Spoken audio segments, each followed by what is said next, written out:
live at RetailX. We're here with Mark. And Mark, tell us a little bit about what you do. Sure, I am the founder and editor of RFID Journal, which is a website dedicated to radio frequency identification technology. And we also have a trade show that focuses on how to use RFID in retail, and it's part of RetailX here. How did you get started? Well, I got started about 20 years ago. I heard about the military using RFID to track inventory and find where its stuff is, because the military's got a very complex supply chain. Got interested in that because I was writing about how companies were using technology to improve their supply chain operations, and this seemed like a good fit. They were cutting edge at the time. They're way cutting edge, yes, cutting edge. So the idea is, you have these small chips with a serial number. It's connected to an antenna, and you send out some radio waves, and it sends back the serial number. So you put this on a very shirt. Technical. It is. It's very simple technology, but very powerful. So you can tag everything in a store. You associate the individual serial number with an individual item, and then you can take inventory of 7,000 items in an hour, one person. So talk about what were the use cases then, and maybe we'll talk some of the use cases now. So originally, Walmart was one of the big proponents of using RFID, and they were thinking, well, it's a little pricey, so we'll use it to track pallets and cases. And so they announced in 2003, shortly after I created RFID Journal, that they were going to mandate their top suppliers to use RFID. That's a huge deal. It's a huge deal, and the military also got on board, and a bunch of other retailers. P&G got on board, Kimberly-Clark. They all were tagging for Walmart. After a while, people found that the real benefit is not so much in pallets and cases, but tracking unique items in the store. Right. And what Walmart found eventually was, if you put tags on jeans and you just wave a handheld, it tells you how many jeans are out of stock, amazing. What's not there, and when you replenish them really quickly, sales skyrocket. Wow. And everybody got kind of excited about that and started to think about using it on individual items. What are some of the unique, interesting use cases? Because I'm sure people use it for all sorts of things, right? It's incredible how many different things. We once did a cover story on our magazine, 101 interesting use cases of RFID. We had all these crazy things. Tracking salmon going upstream.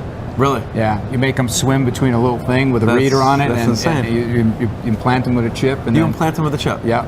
How do you even do that? You catch the salmon, as many as you can, and you inject them with this little tag that's about the size of a grain of rice, and it's got a short read range, so you have to make them swim through a very narrow channel to be able to read the tag. But this way, you can sort of monitor migration patterns. You can monitor population, so you see if the population is going up and down. So that's one. A lot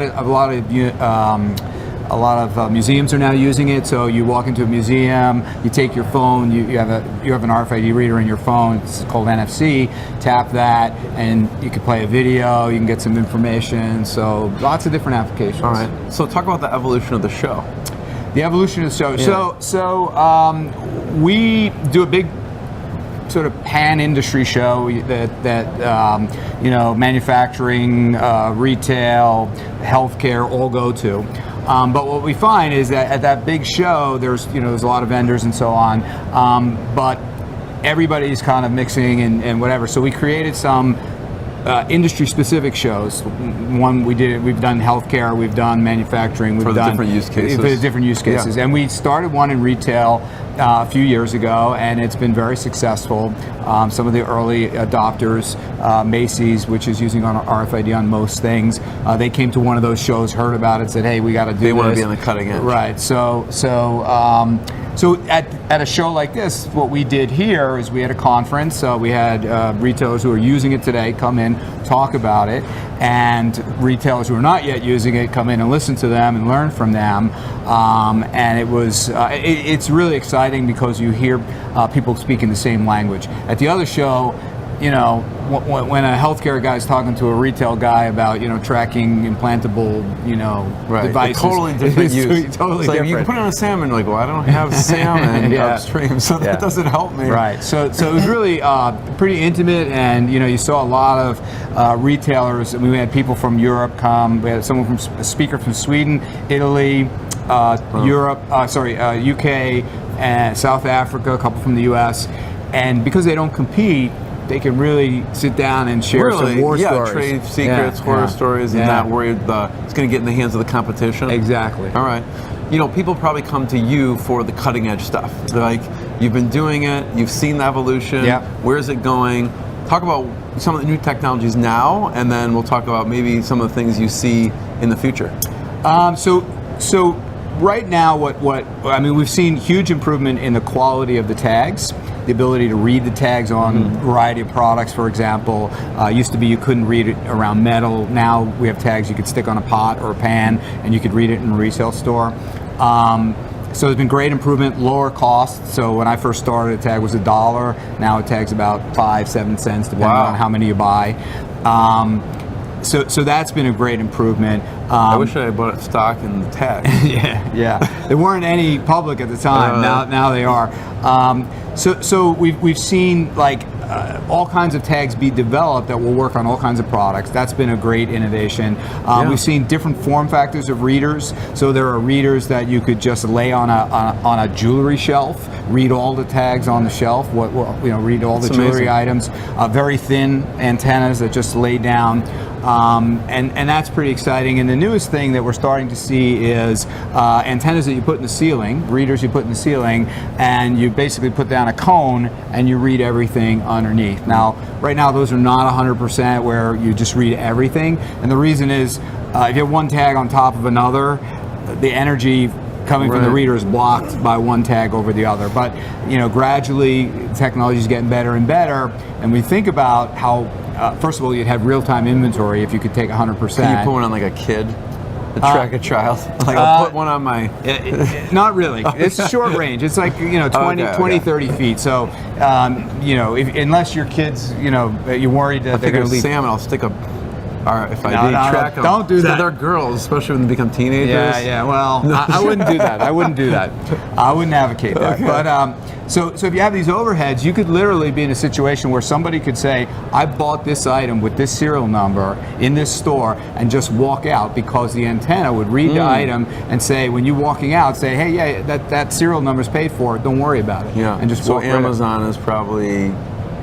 You know, all these different stores and technology. Yeah, they're looking at it. They're definitely looking at it. So it's exciting. It's cool stuff. It really is. It's very powerful. It's, in my view, it's the foundation of all retail digital transformation. Well, I've talked to a bunch of people today and over the past few days who have said, you know, the technology put onto makeup or liquids has really improved. Yes, definitely. You know, where before it couldn't read it all, and now there's technology that does that, and that's a huge industry. Yes. Right? Yeah. And you think about it, actually, that's how P&G got interested, because they had this hot selling lipstick and it kept being out of stock. They kept going into the stores and it was always out of stock because it was hot seller. It would go right away, but you can't easily see in a case, oh, that's that hot item, we got to go replenish it, right? So it would be out of stock until somebody came and they're losing tons of sales. So they were losing tons of sales, and one of their reasons they didn't deploy it was it didn't work that well at the time. This is 15 years ago on a small metal object, you know, and a lot of those lipstick cases are either metal or have metal around them. So, you know, today we've solved that problem, and you could easily take inventory and say, hey, that color's out. You know, I mean, you could literally do continuous reading and say that's amazing. That's out. Yeah. So what about in the future? What do you see? What's next? So I think the base level of RFID is tag everything and know exactly what's in your store, what's in your back room. What do people resist it? Do they resist this? Or they do. Why? Because it's changed. They don't want to know. It's changed. A lot of people don't want to know. A lot of people have old information. Oh, Walmart used it and then they stopped, and you know, so we're not going to use it. That's old. Yeah. You know, it's too expensive. It's too expensive. Well, it's 5 cents. I had one guy say to me, "Oh, if I can't use it, I sell T-shirts for under $2. I can't use it." But if you sell more T-shirts at full price using RFID, the 5 cents is not going to matter. Your margin's going to be good enough that it's going to cover that. So there's ignorance and there's resistance to change, and change is hard. A lot of companies, just say, hey, I don't want to do that, I don't want to do that. Or they visit it once and maybe the certain technology wasn't there and they don't revisit again for a long time. Right, exactly. And some of the companies that are coming on now, we had this group from South Africa, the Fostini group. They're doing, they started last year and they're already in 100 stores. And they expect to be in 1,000 stores by the end of the year. So in less than a year, they just decided, hey, this is going to solve our problems. Let's go do it. Real-time data. So they're a company that started at a time where the technology was good, so they don't have that legacy idea that maybe it doesn't work that well. Right. Yeah. What about the show? Talk about the show this year, because it's an interesting mix. Yes, it is an interesting mix. So part of the idea, and you may notice that the RFID portion of this event is right in the middle of the other two shows, right, which are much larger shows. And the purpose of that was RFID is really the glue that brings together the online retailers and the brick and mortar retailers, right? So it provides inventory visibility that allows you to sell anywhere, anytime, anyhow. You know where your stuff is, so whether someone's buying it on the phone or someone's buying it at home online or they're in the store, you know what you have and you can sell it to them. And so we all believe that RFID is going to break down that barrier between the channels and allow people to just sell wherever, whenever, however. It's not going to matter. It's amazing. So where can people find it online? So you can go to rfidjournal.com, which is our news site with all the information. Our event site is rfidjournalretail.com for this show. Check it out live at RetailX.